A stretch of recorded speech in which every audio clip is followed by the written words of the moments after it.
కావచ్చు ఇప్పుడు Iran America Israel కావచ్చు అసలు ఈ దేశాలు యుద్ధం చేయడం గల కారణాలు ఏంటంటారు అసలు ఎందుకు యుద్ధం చేయాల్సిన పరిస్థితి ఏర్పడుతుంది గతంలో చరిత్రను చూసినప్పుడు యుద్ధాలు ఎందుకు జరిగాయంటే దేశాలను ఆక్రమించుకోవడానికి లేదా శత్రు దేశాలని దెబ్బతీయడానికి మార్కెట్లను ఆక్రమించుకొని తమ సరుకులు అమ్ముకోవడానికి చేస్తే ఇప్పుడు అమెరికా తమ ఆయుధాలని అమ్ముకోవడానికి యుద్ధాలు చేస్తా ఉంది.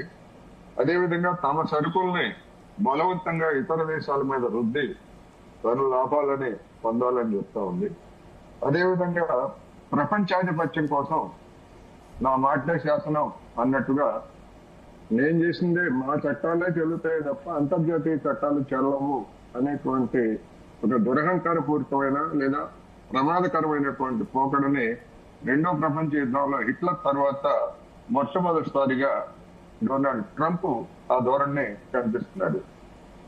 దీనికి ప్రపంచ దేశాలుగా ప్రముఖ దేశాలుగా ఉన్నటువంటి భారత్ ఈ దురాగతాన్ని ఇంతవరకు ఖండించలేదు. బ్రిక్స్ దేశాల కూటమిలో ఇరాన్ సభ్యురాలు. మన దేశం ప్రస్తుతం 2026 సంవత్సరానికి అధ్యక్ష స్థానంలో ఉంది. మన కూటమిలో ఉన్నటువంటి ఒక ప్రభుత్వం మీద ఒక దేశం మీద ఈ విధమైనటువంటి దుండగానికి పాల్పడుతున్నప్పుడు దాన్ని ఖండించాల్సినటువంటి బాధ్యత ఉన్నది. ఎందుకు అంటే 2025లో ఇదే బ్రిక్స్ కూటమి అధ్యక్ష స్థానంలో బ్రెజిల్ ఉంది. బ్రెజిల్ నిర్ద్వందంగా అప్పుడు ఖండించింది గత ఏడాది జరిగినటువంటి జూన్ లో జరిగినటువంటి దాడుల్ని. ఇప్పుడు కూడా బ్రిక్స్ లో ఉన్నటువంటి ఫౌండింగ్ మెంబర్స్ ఎవరైతే ఉన్నారో దానిలో భారత్ తప్ప మిగిలినటువంటి 4 దేశాలు కూడా ఖండించాయి. అందుకని ఒక ప్రధానమైనటువంటి దేశం అంతర్జాతీయ రాజకీయాల్లో ప్రధాన పాత్ర పోషించాలి అనుకుంటున్నటువంటి దేశం మౌనంగా ఉంటే ట్రంప్ లాంటి దుర్మార్గుడికి మరింతగా రెచ్చిపోయేటువంటి అవకాశాలు స్పష్టంగా కనిపిస్తున్నాయి. అది ఎంతగా అయిందంటే అంటే మన లొంగుబాటు ఒక విధంగా మన లొంగుబాటు ఎంతగా అయిందంటే 2 రోజుల క్రితం అమెరికా అధికారి ఒకడు ఢిల్లీలో మాట్లాడుతూ మేము మా ప్రయోజనాలకు అనుగుణంగా మేము వాణిజ్య ఒప్పందం కుదుర్చుకున్నాము. అంతేకాకుండా భారత్ ని గతంలో మాదిరి మేము చైనాకు అవకాశం ఇచ్చినట్టుగా భారత్ మాకు పోటీగా ఎదగడానికి మేము అవకాశం ఇచ్చేటువంటి సమస్య లేదని చెప్పాడు.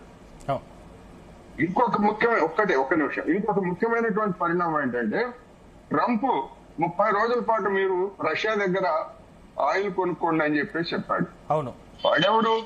అవును, మన దేశానికి ఆదేశం చేయడానికి మనం వాడికి బానిసలవా లేకపోతే వాడి దగ్గర సేవకులవా? అయినా మనం మాట్లాడాం. ఈ అలుసు చూసుకొని చేస్తున్నటువంటి దాడుల్ని యావత్ ప్రపంచం భారత్ తో సహా ఖండించకపోయేట్లయితే వెనక్కి తగ్గేటువంటి అవకాశం ఉండదు అనేది నా అభిప్రాయం. కానీ ఇక్కడ కోటేశ్వర గారు అంటే నేను యుద్ధాలు ఆపను దాదాపు 8 దేశాల యుద్ధాన్ని నేను ఆపగలిగాను అని చెప్పేసుకున్న ట్రంప్ ఇప్పుడు ఇతర దేశాలని యుద్ధానికి ఉసిగొల్పుతున్నది ఏమర్థం చేసుకోవాలి? అదే కదా చెప్పే మాటలకి చేతలకి ఎంత తేడా ఉందో మన కళ్ళ ముందే కనిపిస్తా ఉంది. అదేవిధంగా భారత ప్రధాని నరేంద్ర మోడీ గారు 2022లో రష్యా ఉక్రెయిన్ మీద మిలిటరీ చర్య జరిపినప్పుడు ఇది యుద్ధాలకు తగినటువంటి సమయం కాదు, మేము తటస్థంగా ఉన్నామని చెప్పారు. మరి అదే మాట ఇప్పుడు డొనాల్డ్ ట్రంప్ ఇజ్రాయెల్ 2 కలిసి ఇరాన్ మీద దాడి చేస్తే ఆ మాట ఎందుకు చెప్పలేకపోయారు? ఆ తర్వాత జరిగినటువంటి పరిణామాలన్నీ కూడా ప్రపంచంలో పరిస్థితిని మరింతగా దిగజార్చాయి కదా. అయినా ఎందుకని భారత్ తన వైఖరిని చెప్పలేకపోయింది?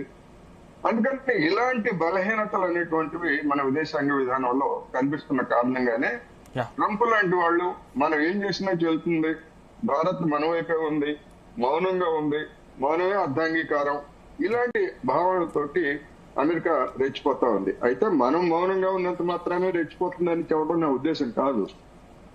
మనం ఎందుకని మాట్లాడలేదు అనేటువంటిది ఇక్కడ పాయింట్. రైట్ రామరెడ్డి గారు, సో ఏం చెప్తారు? మొత్తం మీద అమెరికా ఇజ్రాయెల్ ఇరాన్ పై దాడి చేస్తే ఇరాన్ ఏమో అక్కడ ఉన్నటువంటి పశ్చిమాసియా దేశాల మీద దాడి చేస్తున్నారు.